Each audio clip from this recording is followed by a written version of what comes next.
Kisah Nabi Ibrahim alaihi salam. Bagian 1, Azar, ayah Nabi Ibrahim, hidup di negeri Babil, Irak. Ia membuat patung dan menjualnya kepada orang-orang agar mereka menyembahnya. Ia memiliki seorang anak yang masih kecil bernama Ibrahim yang Allah karuniakan kepada sang anak tersebut hikmah dan kecerdasan sejak kecil. Allah Subhanahu wa Ta'ala berfirman, وَلَقَدْ آتَيْنَا إِبْرَاهِيمَ رُشْدَهُ مِنْ قَبْلُ وَكُنَّا بِهِ عَالِمِينَ. Dan sesungguhnya telah kami anugerahkan kepada Ibrahim hidayah kebenaran sebelum Musa dan Harun, dan adalah kami mengetahui keadaannya. Quran Surat Al-Anbiya, ayat 51. Saat usianya semakin dewasa, mulailah ia memikirkan siapakah Tuhan yang berhak disembah. Kemudian Allah Subhanahu wa Ta'ala memberikan petunjuk kepadanya sehingga dia dapat mengenal Allah, Tuhannya. Allah Subhanahu wa Ta'ala juga menjadikannya sebagai nabi dan rasul kepada kaumnya untuk mengeluarkan mereka dari kegelapan kepada cahaya, mengeluarkan mereka dari menyembah patung dan berhala menuju penyembahan kepada Allah Subhanahu wa Ta'ala.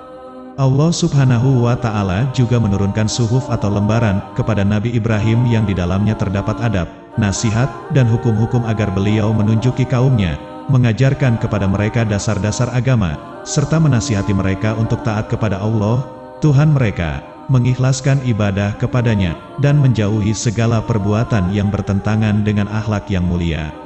Saat Nabi Ibrahim alaihi salam pulang ke rumahnya, ia menemui ayahnya dan berkata, إِذْ قَالَ لِأَبِيهِ يَا أَبَتِ لِمَ تَعْبُدُ مَا لَا يَسْمَعُ وَلَا يُبْصِرُ وَلَا يُغْنِي عَنكَ شَيْئًا يَا أَبَتِ إِنِّي قَدْ جَاءَنِي مِنَ الْعِلْمِ مَا لَمْ يَأْتِكَ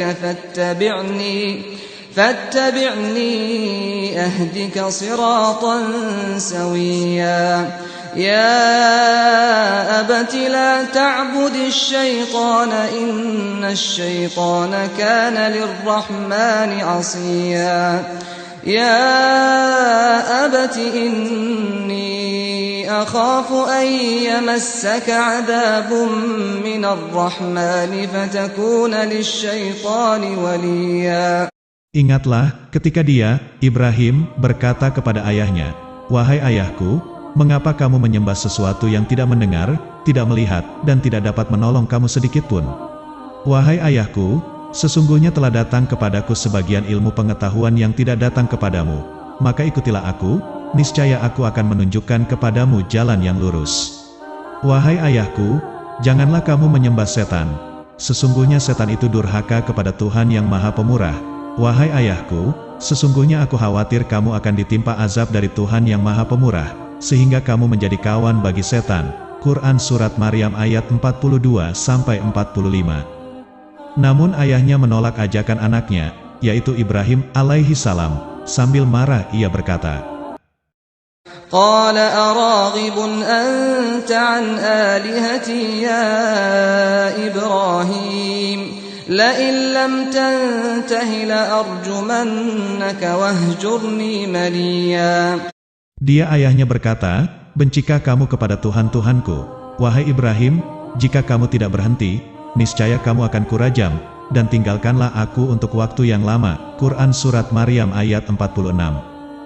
Tetapi Nabi Ibrahim bersabar menghadapi sikap keras ayahnya, bahkan membalasnya dengan sikap sayang dan berbakti. Ia berkata, قال سلام عليك سأستغفر لك ربي إنه كان بي حفيا وأعتزلكم وما تدعون من دون الله وأدعو ربي عسى ألا أكون بدعاء ربي شقيا.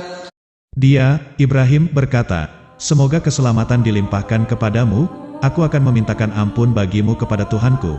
Sesungguhnya Dia sangat baik kepadaku, dan aku akan menjauhkan diri darimu dan dari apa yang kamu seru selain Allah, dan aku akan berdoa kepada Tuhanku. Mudah-mudahan aku tidak akan kecewa dengan berdoa kepada Tuhanku." Quran Surat Maryam ayat 47-48. Dakwah Nabi Ibrahim kepada penduduk Hiran dan Babil di zaman Nabi Ibrahim alaihi salam, orang-orang menyembah bintang-bintang dan patung-patung. Yang menyembah bintang-bintang adalah penduduk Hiran, sedangkan yang menyembah patung adalah penduduk Babil. Nabi Ibrahim alaihi salam berdakwah kepada penduduk Hiran. Penduduk Hiran adalah para penyembah bintang-bintang. Beliau mengajak kaumnya berpikir memperhatikan benda-benda langit. Apa pantas benda-benda tersebut disembah? Disebutkan kisahnya dalam Al-Quran sebagai berikut. فلما جن عليه الليل رأى كوكبا قال هذا ربي فلما أفل قال لا أحب الآفلين فلما رأى القمر بازغا قال هذا ربي فلما أفل قال لئن لم يهدني ربي لأكونن من القوم الضالين فلما رأى الشمس بازغة قال هذا ربي هذا أكبر فلما أفلت قال يا قوم إني بريء مما تشركون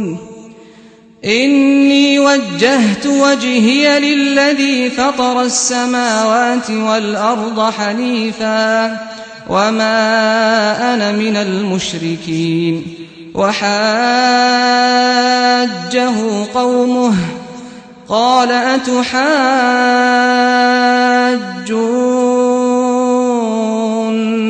في الله وقد هدان ولا أخاف ما تشركون به إلا أن يشاء ربي شيئا وسع ربي كل شيء علما أفلا تتذكرون. Ketika malam telah gelap, dia melihat sebuah bintang. Dia berkata, "Ini kah Tuhanku?" Tetapi ketika bintang itu tenggelam, dia berkata, "Saya tidak suka kepada yang tenggelam." Kemudian ketika dia melihat bulan terbit, dia berkata, "Ini kah Tuhanku?" Tetapi setelah bulan itu terbenam, dia berkata, "Sesungguhnya jika Tuhanku tidak memberi petunjuk kepadaku, pastilah aku termasuk orang yang sesat." Kemudian ketika ia melihat matahari terbit, dia berkata, "Ini kah Tuhanku?" Ini yang lebih besar. Maka ketika matahari itu terbenam, dia berkata, "Wahai kaumku, sesungguhnya aku berlepas diri dari apa yang kamu persekutukan." Quran Surat Al-An'am ayat 76-80. Demikianlah ajaran Nabi Ibrahim. Ajarannya adalah ajaran para nabi dari Nabi Adam sampai Nabi Muhammad SAW, yaitu tauhid, beribadah hanya kepada Allah dan meniadakan sesembahan selainnya. ومن آياته الليل والنهار والشمس والقمر لا تسجدوا للشمس ولا للقمر واسجدوا لله الذي خلقهن إن كنتم إياه تعبدون. Allah Subhanahu wa Ta'ala berfirman, dan di antara tanda-tanda kekuasaannya ialah malam, siang, matahari dan bulan. Janganlah sembah matahari maupun bulan, tetapi sembahlah Allah yang menciptakannya, jika dialah yang kamu sembah. Quran Surat Fussilat ayat 37, bersambung insya Allah. Nantikan kisah Nabi Ibrahim bagian 2. Jangan lupa subscribe dan nyalakan tombol lonceng. Terima kasih.